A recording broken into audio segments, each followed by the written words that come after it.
This podcast is in partnership with our friends at Airbnb. At the places I stay when I travel, there's no such thing as having too much space, which is why an Airbnb is great because it has room for all of my stuff. Let's face it, some trips are just better in an Airbnb, but more on that later. Let's get back to the show. Guys, the divisional round did not disappoint. Everybody showed up. The Commanders, the Eagles, the refs.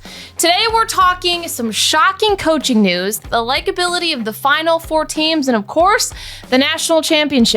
We had a long week, you guys, of thinking that God, I can't do this shit, okay? Every single time, you just can't drop it. This shit is so annoying. Sorry for my language. Just one of those days. I almost dropped it, just like Mark Andrews. From Wondery, I'm Agar, and this is The Offensive Line.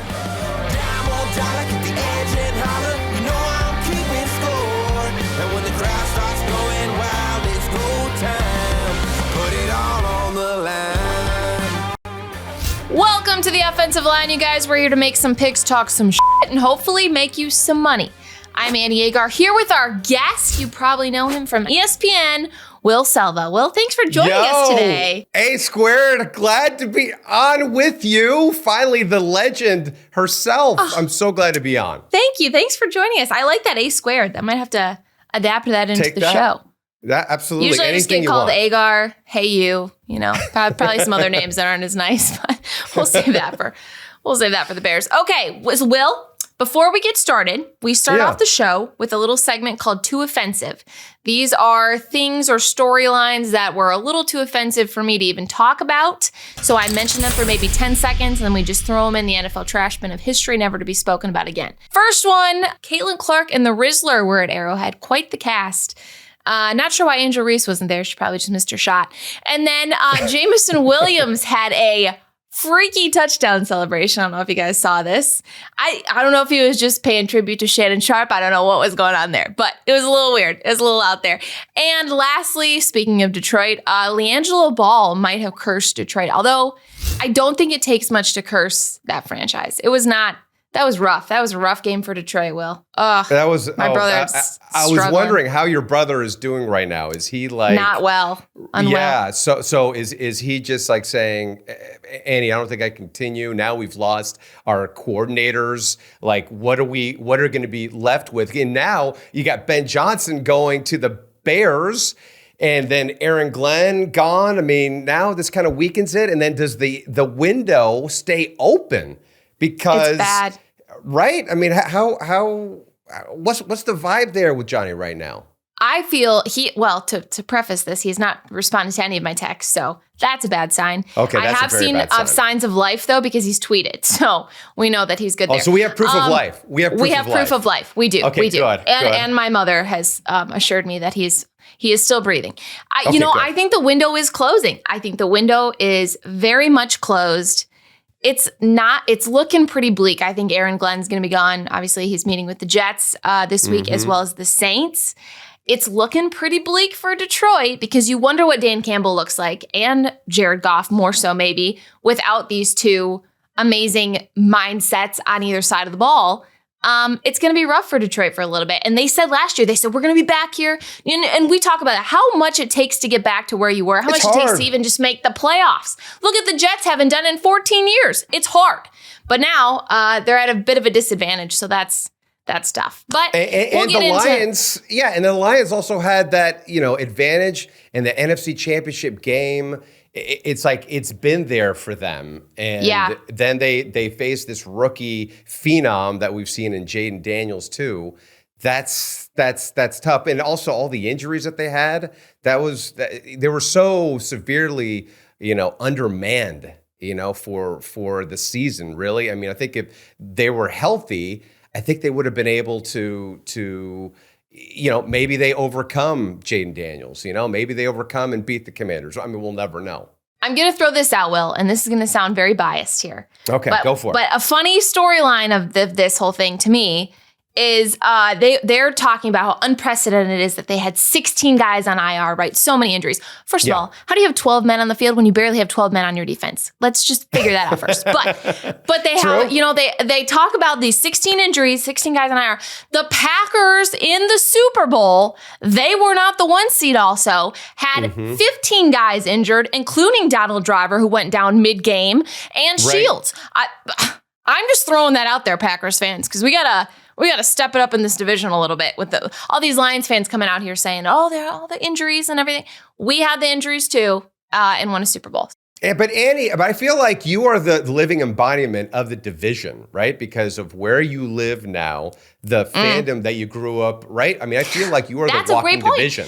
The only tie I don't have is Minnesota. Okay. There's got to be some tie, like ice fishing, like been on Lake Minnetonka, like what, I do love to ice fish. I've never been on that lake, but I do like to ice fish. I have some Minnesota in me, I feel like. Maybe some things I say, people are like, oh, that's Minnesota. I don't know. I'm just encompassing the whole division. All of it, yes. All of it. Speaking of the NFC, let's jump in. Let's start there. We'll start with the NFC Championship game. We talked about Detroit. Big yikes. We know who is playing. It's Washington at Philadelphia. Philly is -6 for the third time this year. The Eagles and Commanders will face off. They split the first 2 matchups, but Hurts left this last one, and Philly is currently, like I said, -6. So let's start with your thoughts on the game. I do want to take a different angle here, Will, because you are an ASU alum. Is that correct? Yes, forks up, baby. I love all day. Come on. I love it. I barely even said it, and you were all excited. Yeah. You want to talk about Dillingham? That's some pride for your college. Honestly, it's like the best 12 years of my life. I mean, it was the best experience that I had. Listen, seeing what they did there in the college football playoff, it exceeded my expectations. So thank you for saying that. That is great that you mentioned that, because we're going to bring it back to that, talking about the playoff situation when we talk about the national championship. But there's another little ASU tie here. Many people, I'm sure, know this. Jayden Daniels started his career in 2019. Did you see this coming from your fellow alum? Did you see a rookie season like this coming out of Jayden Daniels? Here's what I'll say. So I got a chance to watch Jayden Daniels and ASU in person against U of A, and he was the quarterback. His running back was Rachaad White. His wide receiver was Ricky Pearsall. Okay, and the year before that, that's how long Jayden Daniels was in college for. His wide receiver was Brandon Ayuk. So he definitely had the ice in his veins, because he always does. He always has that grin on his face, right? It's kind of like a bubble guppy grin, it's like to the side a little bit. And to see this, no, I didn't expect or anticipate the way that he was going to play. My biggest concern was just his body type and all the blows that he would be taking, because we saw this coincidentally in DC with RG3. It's eventually he took a pounding. Obviously, he had the knee injury and he just wasn't the same kind of player. So to see this with Jayden Daniels, I mean, he took some tough hits when he was at ASU and at LSU as well. And, now it's like they have empty backfield. They let him run. And, he has one wide receiver. The offensive line is okay. And he's still able to overcome that. Now, the differences between him and some of these other quarterbacks is here in these playoffs, Josh Allen and Patrick Mahomes have actually faced tougher defenses than what he faced. But he's had to carry a lot here, and nobody could have predicted what he did here. And then, Dan Quinn changing the culture there.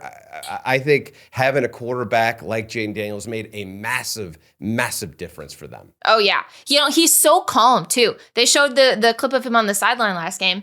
Just hanging out, just chilling. Right. Maybe he should read a book too. He is very much impresses me, and I think this changes the precedent for rookie quarterbacks coming in, because guys, this is not the new normal. We got CJ Stroud and Jayden Daniels, and I think they were talking about it on Get Up the other day. I think it's very difficult maybe for quarterbacks coming in to look at the success they're having and think, oh, we're going to make it to an NFC Championship game. No, you're not. Okay, they had, like you said, totally different situation. Cliff Kingsbury, I'm sure, aided to this a ton. And it's not going to happen for guys coming in, but this is incredibly impressive that we're getting to watch it. So let's flip to the other side. The Eagles, Jalen Hurts, a team I'm all too familiar with as a Packers fan. Yeah. Hurts looked a little off. And maybe it was Kellen Moore, I don't know, making him drop back in the end zone when your quarterback can't even move. Not sure what was going on there. He'll be a great fit for the Cowboys when they hire him. No, don't understand that. But Hurts being not 100%. We talk about how might have to open up this passing game a little bit more. He had net 65 passing yards. Although in the Super Bowl, he had almost 400. He was fine. So people saying, oh, he can't throw now, he's not targeting A.J. Brown, Devontae Smith. That might be a different situation in the games to come. Obviously, they might need to open up the passing game to keep up with guys like Jayden Daniels. But do you see Hurts not being 100% or being the performance that he's been lately an issue in this game? I do think it's an issue because, quite frankly, even before he got hurt, he was still not passing at a level where you would expect that offense to run well. I mean, having Saquon Barkley changes everything, and they're going to be running the ball a lot. And you saw, like, the Commanders gave up a lot of chunk yards in that game where Jahmyr Gibbs was having his way. And I think that Saquon Barkley, if you look at like the runs of more than 40 yards for touchdowns, I think there's been 16 or something is the number, and he's had 4 of them. And so he gets these incredibly long runs, and I think that is something that is going to help mitigate what Jalen Hurts does. I think that Jalen Hurts, though, if they are in a shootout with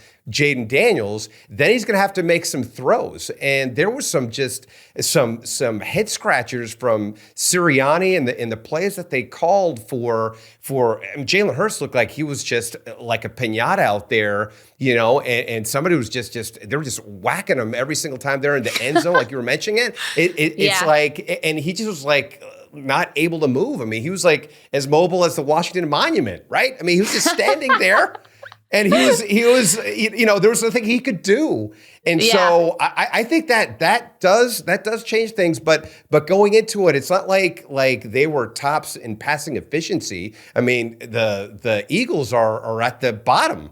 So that's a concern. But it's like the defense and the running game is always seems to be the formula that helps out in these situations. But can he make the critical throws when he has to? I don't know. I don't know, because I think his knee is problematic, and he wasn't the same. You know, it felt like they were trying to like work around him. And then you're like, okay, let's be careful of our quarterback. So let's do the tush push right now. It's like, Sirianni, what are you doing? You got to protect him, right? It's like, what are you thinking? Some of the decisions over there are questionable. Could Sirianni, based on that, what you just said, could Sirianni potentially lose his job, because we know how Philly fans are, even though they made it to the championship game? I think that's going a little overboard, even for them. I mean, he's taking them to the Super Bowl. I think that people around the country don't like him mean mugging the camera and doing some of that stuff. Like, have you noticed like he's kind of dialed it down more? Because I think somebody said, you know, hey, Nick, let's cool the jets turbo, okay? Yeah. We don't have to get so excited. Let's act like we've been there before. So I think that's a little bit too. I think that's a little too presumptuous that they would get rid of him after a Super Bowl appearance and NFC Championship appearance. I don't know. I mean, you think like that's possible? I don't know. I don't put anything past Philly fans, but I also think that's a bit. I would say it's a bit extreme, because then you're look at the coaching carousel we're dealing with now. Who would they get? Who would be the future for the Eagles? And I think Sirianni's, you know, get your kids back up on the podium. They'll forgive you. You know. Yes. Yeah. Isn't that great? Like he used them as like human shields. You know, it's like, let's bring it. Okay, things are going bad. Remember, like the excuses always was, hey, I got hacked. Right? Yeah, now it's like they're crushing me on social media. Kids, son. Bring out the kids. Son, come here. Let's go. Hey, aren't they cute? I'm sorry, I didn't hear you. What did you say?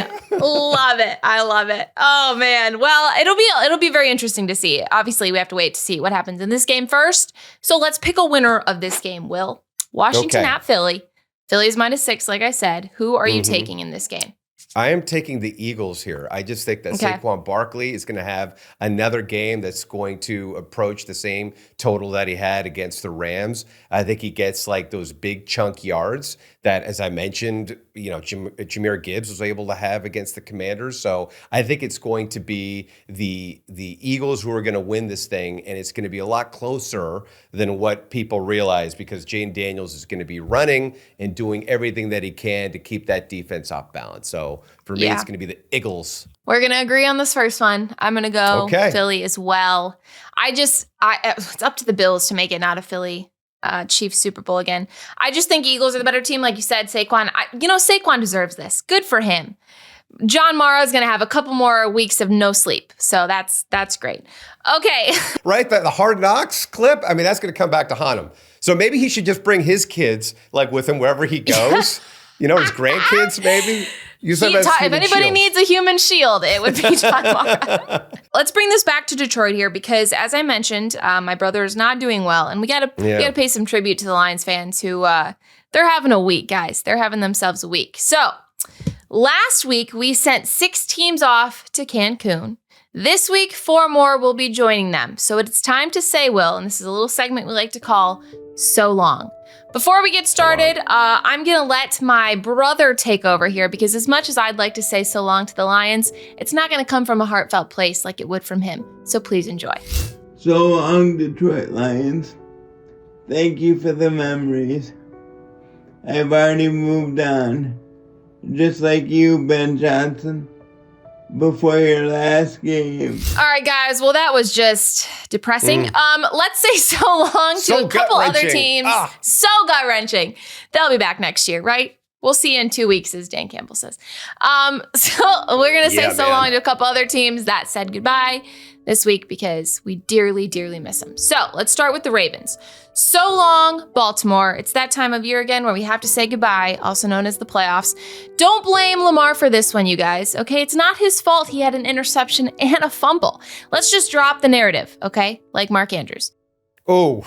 All right, well, what do we think about Baltimore's exit from the playoffs? I think for Lamar, he's going to be thinking about this. I know how mad he was about the turnovers, and obviously that was a big deal. And he knows that he's in these situations and something just doesn't click. But let's remember, Peyton Manning also had the same stigma around him as well. And look what happened with him. He ended up with Omaha Productions. So he could have his own production company as well. Oh, wait. Oh, no. Not but he also had Super Bowls. So, yes, that's right. I forgot. But that took a turn and I loved it. Yes, and so I think for Peyton Manning, being an example for Lamar Jackson, I think that should serve as an inspiration. And I think Lamar is eventually going to be there. He just has to figure out, to put it all together because now we're seeing that Josh Allen has figured it out, right? It's like to make those plays when you have to and not turn the ball over. That's key. What could his production company be? Ski Mask Productions. Turnover production. I think Big Truz. It's got to be Big Truz. No? It's got to be. Oh, I loved that. Was the best. That was the best line ever. Okay, let's say so long to the Rams. So long, Rams. Hold your heads high. The future is bright, you guys. You have a Super Bowl winning head coach, a Super Bowl winning quarterback, and a defense that's so young Bill Belichick would date it. So long, Rams. We'll see you next year. Any thoughts on LA? Yes. So let's see. In 2 postseason games, 16 sacks.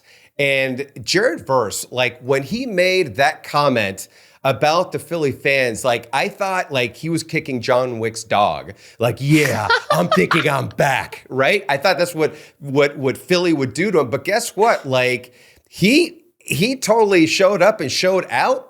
He is like their equivalent of Lawrence Taylor. Like this guy is a rookie. I mean, he should be the odds-on favorite to win the Defensive Rookie of the Year for the way that he has handled this defense. And, the Rams have a really bright future. I mean, if they have the defense going, they have to figure out the wide receiver situation with Cooper Kupp. Like, is Cooper Kupp going to stay? Is Matthew Stafford going to retire? But it doesn't seem like it. And, Sean McVay makes those adjustments. And he just knows how to I mean, a lot of people thought, like, given what's happening in LA with the wildfires and the distractions that they have, they're out there, it's snowy conditions.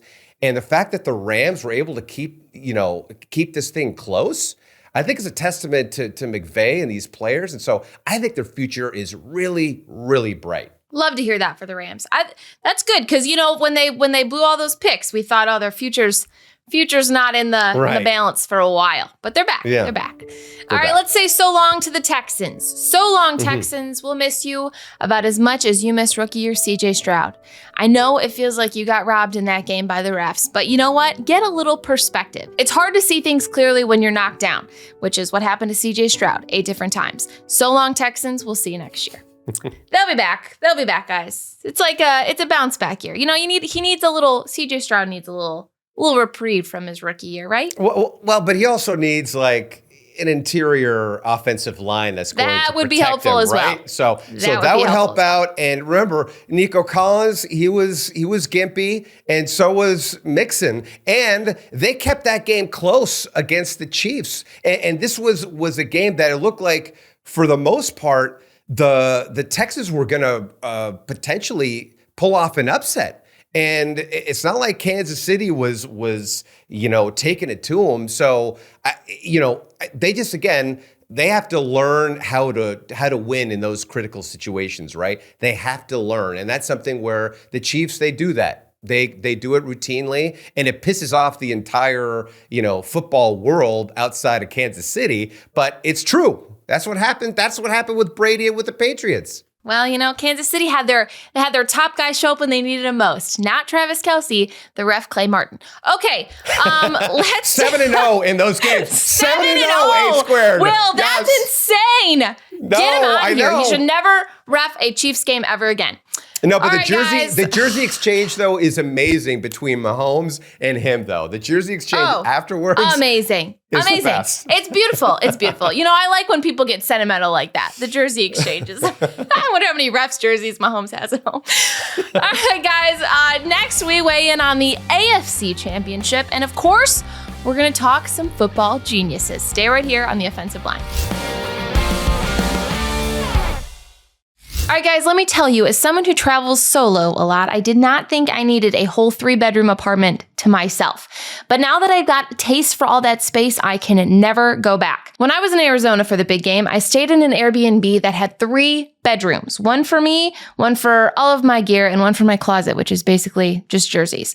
Plus, it had a huge kitchen, which came in handy for cooking my own meals. I don't know about you guys, but after traveling so much, I get kind of sick of eating out. My Airbnb was actually a bit further away from downtown, so I could get away from all the chaos of the big game. It had a fitness center and a pool, so it felt good having my own kind of home base where I could do my regular routine. That Airbnb was truly my sanctuary that whole trip. And a little tip I discovered, the next time you book an Airbnb, you should check out their guest favorites. Guest favorites on Airbnb shows places that have really great reviews from previous travelers. You can easily see which ones were top rated, so you know when you're booking that you've got a real winner. Playoffs. We're talking playoffs. Guys, you bet we are. Get in on the action at DraftKings Sportsbook, an official sports betting partner of the NFL. You guys know that scoring touchdowns is key to winning in the playoffs, and you can score big by betting on them at DraftKings, the #1 place to bet touchdowns. Download the DraftKings Sportsbook app and use code TOL. That's code TOL for new customers to get $200 in bonus bets instantly when you bet just $5. Only on DraftKings Sportsbook. The crown is yours. Gambling problem? Call 1-800-GAMBLER. In New York, call 877-8-HOPE-NY or text HOPE-NY 467-369. In Connecticut, help is available for problem gambling. Call 888-789-7777 or visit ccpg.org. Please play responsibly. On behalf of Boot Hill Casino and Resort in Kansas, 21 and over, age and eligibility varies by jurisdiction. Void in Ontario. New customers only. Bonus bets expire 168 hours after issuance. For additional terms and responsible gaming resources, see dkng.co/audio.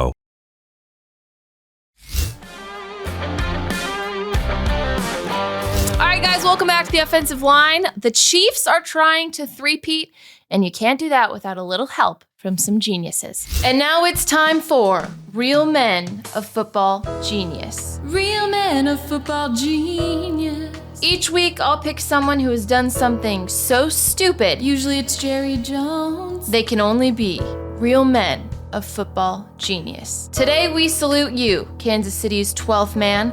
Only you could make us hate the Chiefs more than we hate you. So much. Your constant love of Mahomes is admirable. You might love him more than the love of his life. And no, we're not talking about his wife. We're looking at you, Chris Collinsworth. And as if that's not bad enough, you let him cry more than his brother when he found out TikTok got banned. Isn't it bad now? So here's to you, Kansas City's 12th man. Go into the fridge and crack open a cold one. Although getting drunk is probably a bad call, but then again, that is your specialty. Oh, what a real man of genius right there. That is fantastic. Do you remember those commercials? Yes, I remember those commercials, and I'm so glad that you did that commercial and you didn't do like Bundle Ruski, or Boudelet Sabe. You didn't do that. So thank you for that on behalf of everybody who is watching and listening to this. That's number one. And then you got to wonder, like, I see like that Jerry Jones pop up, you know, the head pop up and just like him thinking, yeah, but we really like, Annie, that was, I'm a real man of genius there. You know, and then Mahomes going through, no, I don't think there's anything wrong with the refs. The refs love us. The refs love us and what we do, but we still win. Right, Trav? Like that was going through my head as I was watching it, and you played that so well. You played it so well. It was so great. I feel like I just had a conversation with Jerry and Pat. That was so good. Oh, guys. Well, I'll leave the refs to it. You know, that's enough of making fun of the Chiefs' top players. Let's move in to the AFC Championship game. As we all know, Buffalo at Kansas City. Kansas City is -1.5, basically a pick 'em. Yeah. For the 7th year in a row, Mahomes and the Chiefs are back in the AFC Championship game. They face Josh Allen and the Bills in the 4th playoff matchup between these two quarterbacks. Mahomes is 3-0. Well, the Bills would never lose 4 big games in a row, right? Who would do that? Here's what I think. I think that McDermott has to play this thing aggressively. He can't be playing this thing conservatively because that is what has tripped them up over and over and over again. I also think what is different this time is that they know how to beat Kansas City because they've actually now experienced it this season. So I think that helps out. I also think what helps out is that Josh Allen is not turning the ball over, right? We were talking about Lamar Jackson earlier. He's not turning the ball over, and he's not putting up the wow stats. So the thing with what Josh Allen has always done, he's always been accused of, is hero ball, and he's not doing hero ball. It's like he's being efficient. I think like James Cook and the running game has helped out with ball control, and I think that they are hungry. And I think that given the way, like I was saying with Kansas City, their defense looked great when they had to make plays against the Texans. But that was like when the Texans were like in these passing situations, right? And they were bringing Karlaftis, and he had a huge game. I just think like the Bills right now, that offensive line, I'm feeling the Bills right now, and maybe there's a sentimentality for me where I feel like maybe this is going to be the year that they can do it. The Chiefs are a very beatable team. We've seen it all season. It came down to the last play a million times. And like you said, their O-line, they've moved guys around. Joe Thuney, especially their tackles, they've had a lot of issues with their O-lines, a very beatable team. They didn't have a great performance last game, especially in the first half. And I think that if there is a year where the Bills take this one and it doesn't come down to 13 seconds, I think this is the game. I feel very confident on it. However, the one downfall might be the officiating. Okay. Do you honestly think, Will, do you think that these refs, and I'm being dead serious, like, is there something in their head where they, you know how when you expect an outcome to happen and you kind of manifest it and then it happens? I just don't know if the refs are so used to either making the wrong call or getting, Mahomes to yell at them and then they make the wrong call or they make the right call, whatever the case may be. Are they in their head and they just are impacting these games in a negative way now? Honestly, I I am totally right there with you. I think that there is something to the Jordan rules where things are different for certain players and different teams. I mean, this was also the thing that we always hear from fans. Oh, the Cheatriots and how they would get those calls and how Tom Brady always gets away and Bill Belichick gets away. There is something to that where also I think, again, football fans outside of KC, I think are acutely like aware and annoyed by the fact that listen, my son's classmates, they were in our car on the way to the birthday party, and they were saying, "Oh boy, the refs, they're selling. They're absolutely selling. Oh, it's like Patrick Mahomes. I love that you know that lingo. That's TikTok. Oh yeah, no, and it's just like, oh, it's just selling because otherwise they'd be mid. And it's like, they're like, it's like, bro, and they're doing that whole thing. And so I think there is this perception that the refs are in their pockets, for better or for worse. That's the perception that's out there, and just some of those calls just seem suspicious to me. I mean, and egregiously wrong. And I guess how can that not seep into your consciousness? I don't know. I mean, we are human after all, and they're an Arrowhead, and I don't know. It just seems like it's always that happens, with the refs and with the Chiefs. Yeah, it's unfortunate because you don't want to see games this big come down to officiating because the fans are brutal. Twitter's brutal. You see it all the time. It's just so Twitter's frustrating. Always you just right. want it to be. Twitter's always right. Always right. Always right. Always right. Absolutely. Glad you realized that one. Let's spend a second talking about Travis Kelce because I feel like we have to. The man disappears the entire regular season, and then all of a sudden in the playoffs, he shows up. And I don't know, he deciding not to cover him, interesting move. I wouldn't recommend it for a game plan, but it seemed like he was open quite a bit. He's a little bit slower. He's slowed down a little bit. Have you noticed that? Does it seem like Kelce's season or Kelce's career is coming to an end? I don't know. I think it's because his hair is growing out a little bit more. It's like parted in the middle, where it's like before he had more of the buzz, and I don't know if he let it grow out because of Taylor. Listen, I think they say that you start looking like the person you're dating. So see, okay, well there you go. I think that for him, like somehow he figures out a way. He just like chips at the line of scrimmage, and then he's there in the middle, and it's always left so vulnerable. And because Mahomes is always looking to extend plays, that's routinely where he just like literally squats right there in the middle, and Mahomes finds him every single time. And I don't know why, because like now you're counting on Xavier Worthy to be your guy to beat you. I don't know why they don't do more to either double him up or try to do something to mitigate his presence in the middle of the field. He's just such a big dude too. You'd think you'd kind of focus on that, but I'm not an NFL coach, so although I thought Bears might interview me at some point. So okay, in honor of this legendary divisional round game 3 years ago, I mentioned it earlier, 13 seconds. Let's play a game of 13-second takes. Are you ready, Will? Okay. Yeah, let's go for it. I'll ask you a question. We have to both give answers with a quick explanation in under 13 seconds. Remember, it doesn't matter if we're right. It only matters that we answer confidently. Okay? That's basically how I live my life. Okay. All right. Let's start. I think we have a little timer. I'm not ready. Hold on. I need to. Oh, okay. Okay, let's do this. Okay, I'm ready. This is serious stuff. Yeah. Okay. 13 seconds on the clock. You ready?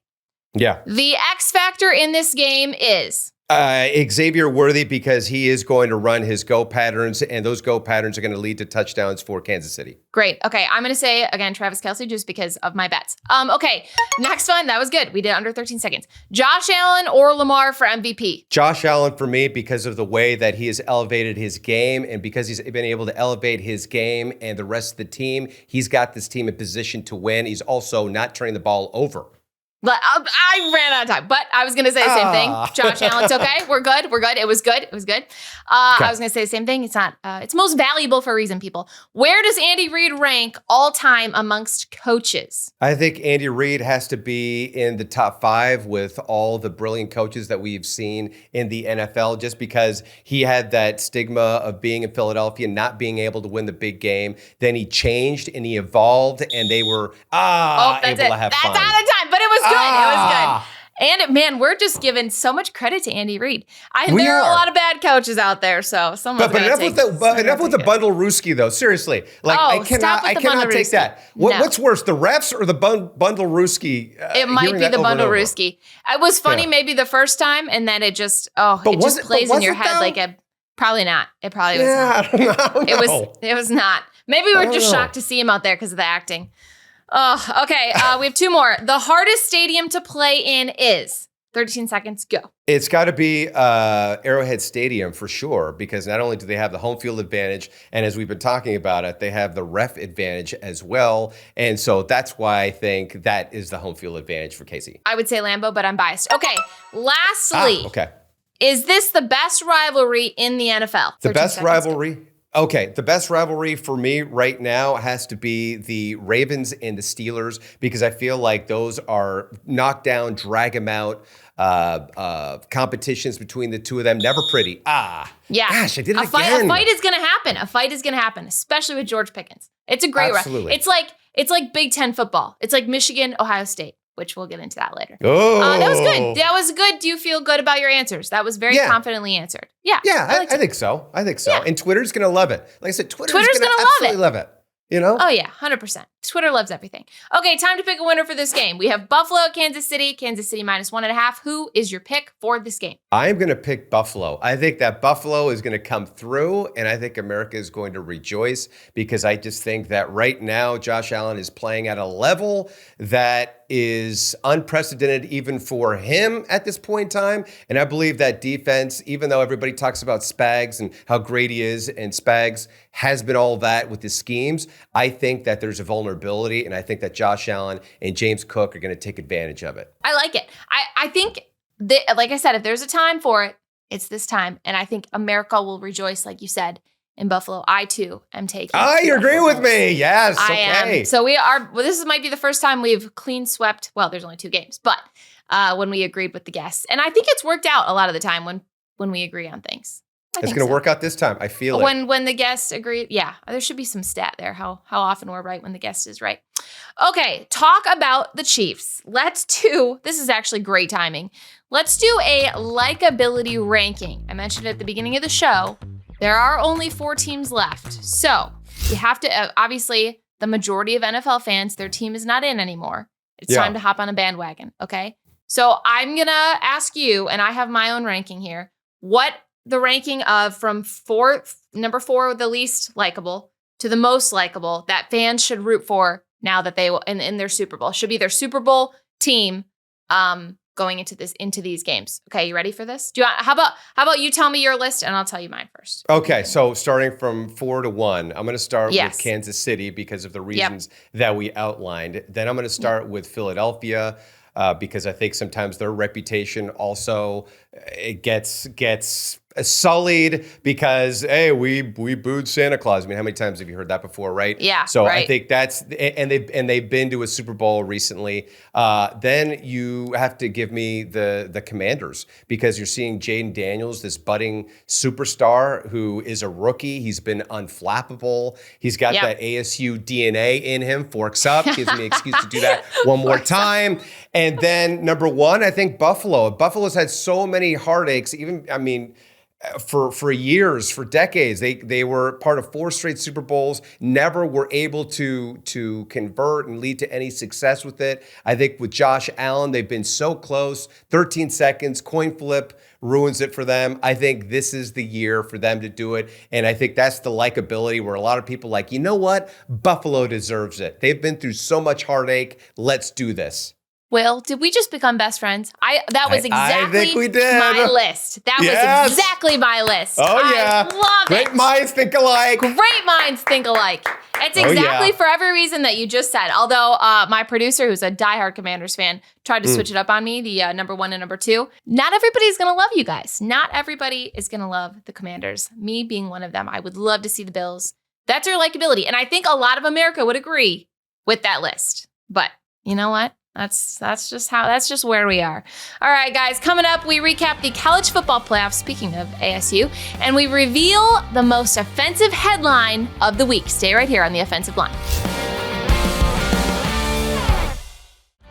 All right, guys, welcome back to The Offensive Line. We're going to do a little college football playoff recap because the national championship was this week. It was on Monday night, in case you guys didn't know. Apparently, a lot of America didn't. I don't know if it was the inauguration or Martin Luther King. I don't know. Something was weird about this national championship. Right, though. Maybe it's later. It didn't feel like there was a lot of sizzle, though, to it, right? Like a lot of buzz. And I think that's why they need to have this game. I think that they need to do it on New Year's Day. Yeah, I think that's what everybody was talking about on Twitter.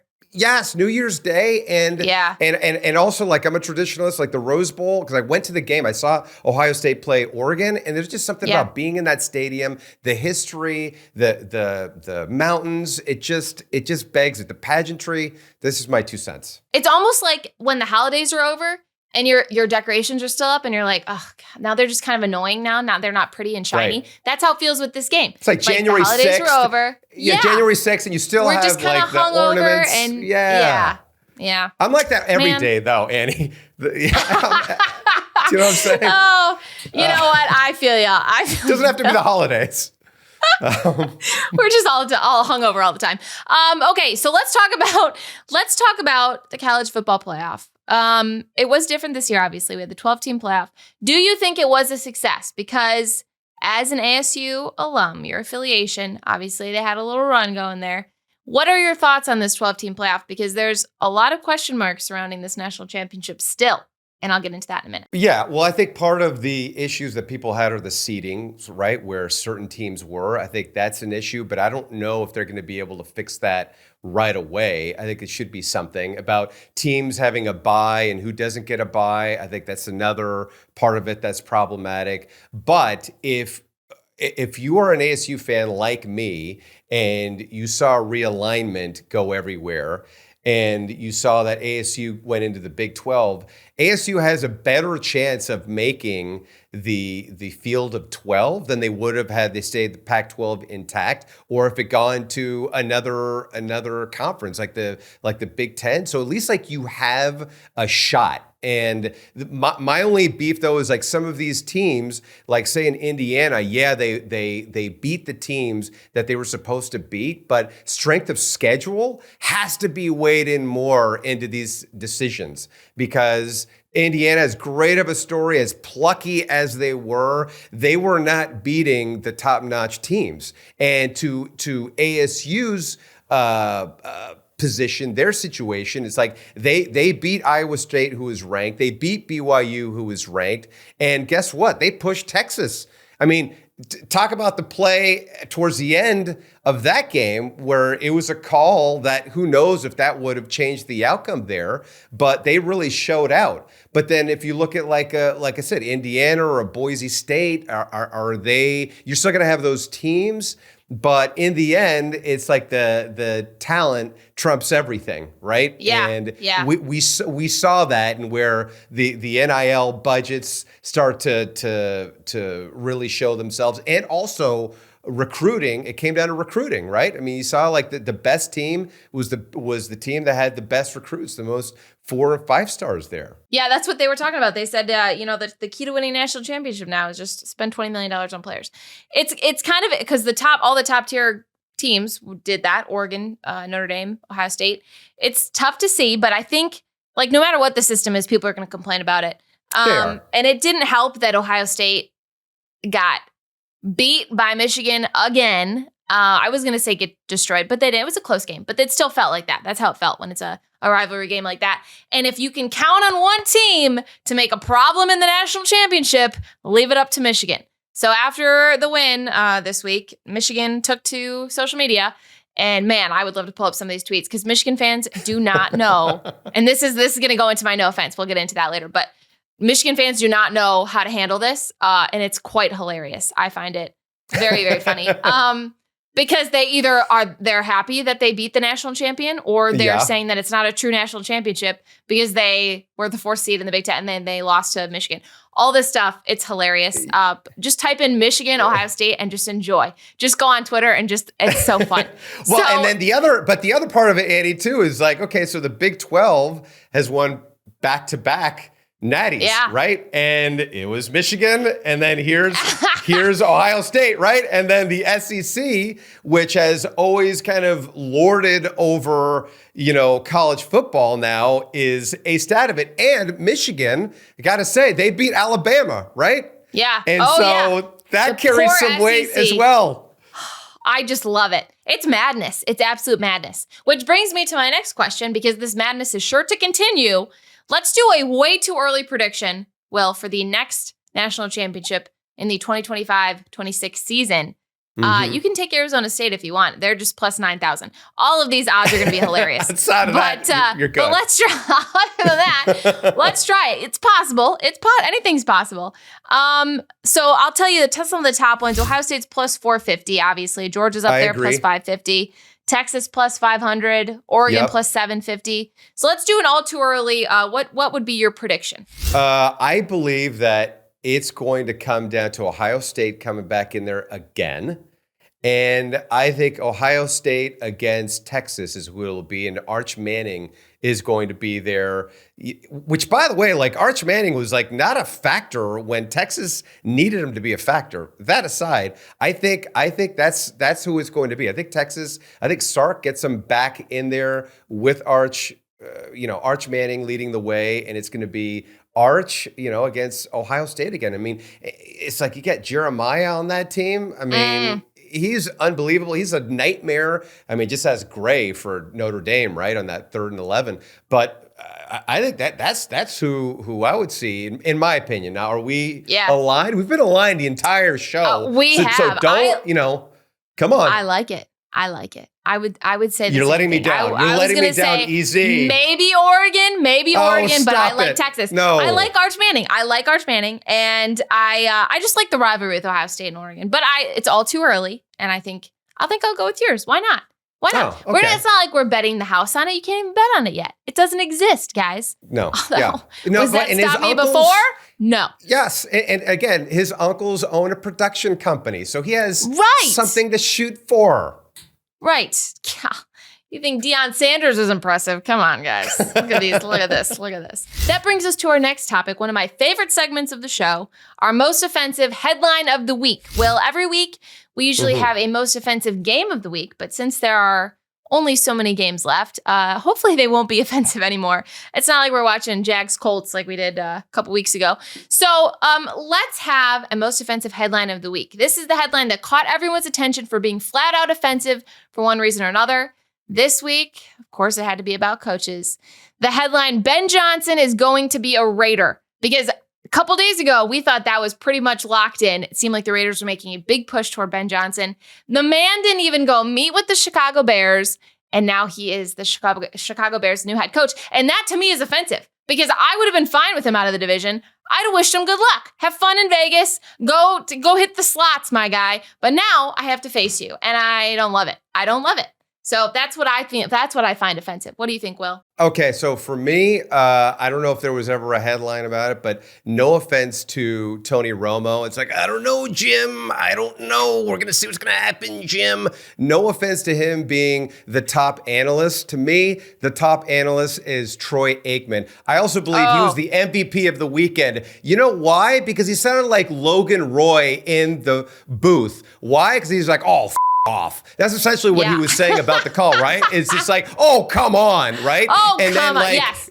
Yeah, and then we were talking about like the refs and everything, and the way that you could picture him as Logan Roy saying, "You are not serious people." I think that's what he's saying to that. It's like he gives 0 Fs, and I love it. And I think he's a top-notch analyst because he does do that. And considering the network partners and all that stuff, no offense to Jim, I'm sorry, Jim. I need Troy Aikman to just drop the hammer with his commentary. It was enjoyable. Like I said, I think he was the MVP of the weekend.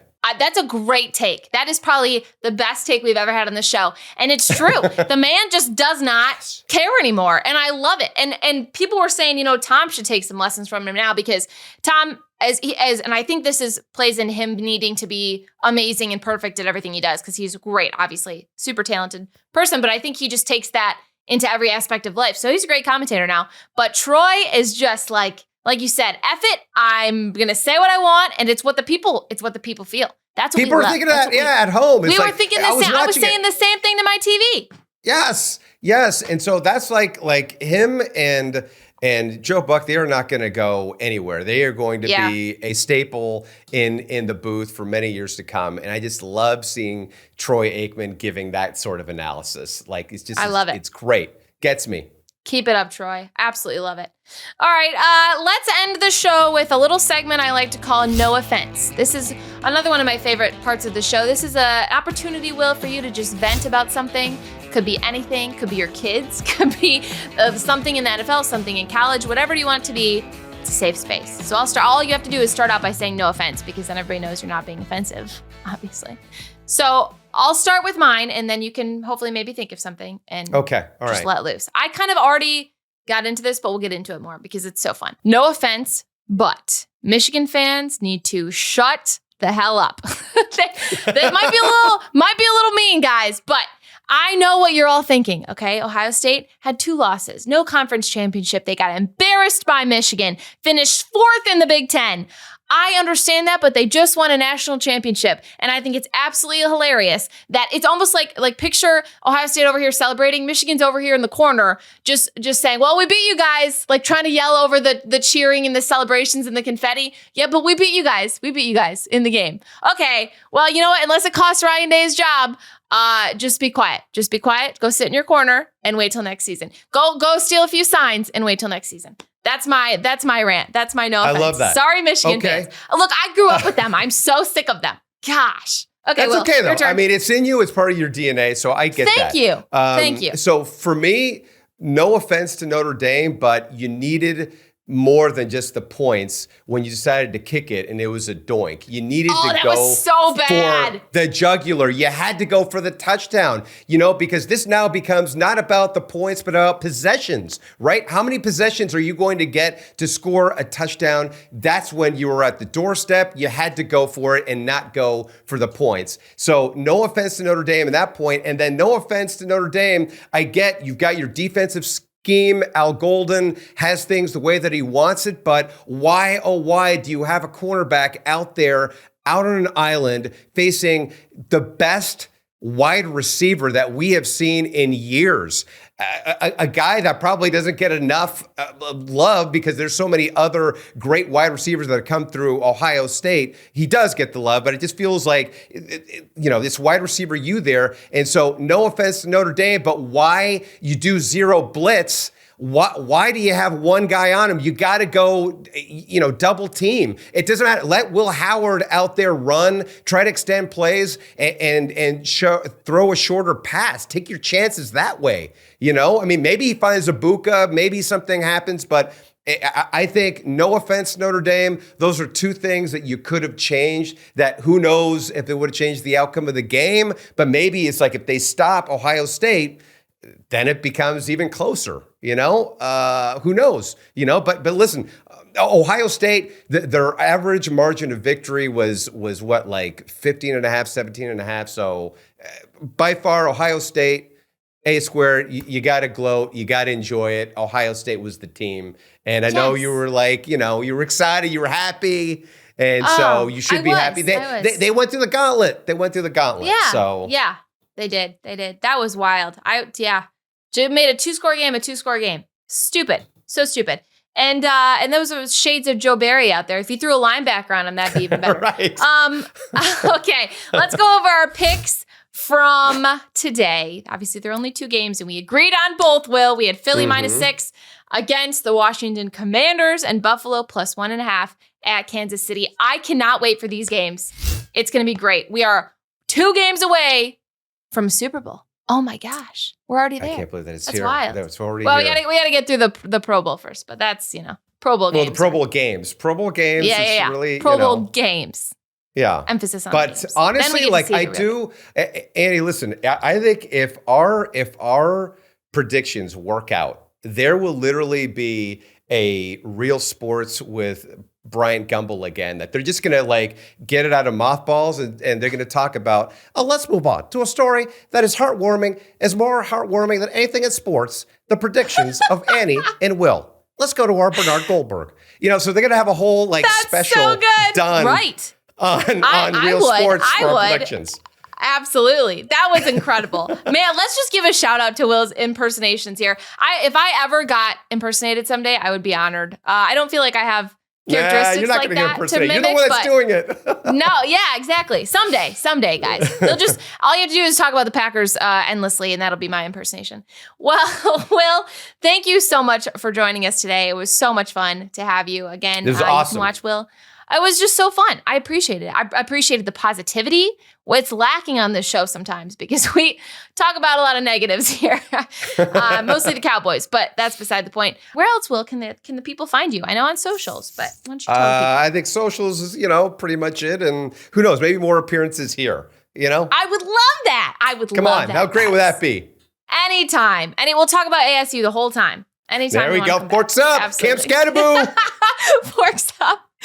That's it for this week on The Offensive Line, you guys. Be sure to follow us wherever you get your podcasts, and you can watch our full podcast episodes on YouTube. Make sure to subscribe so you don't miss an episode. I will see you guys next week, and as always, Des didn't catch it.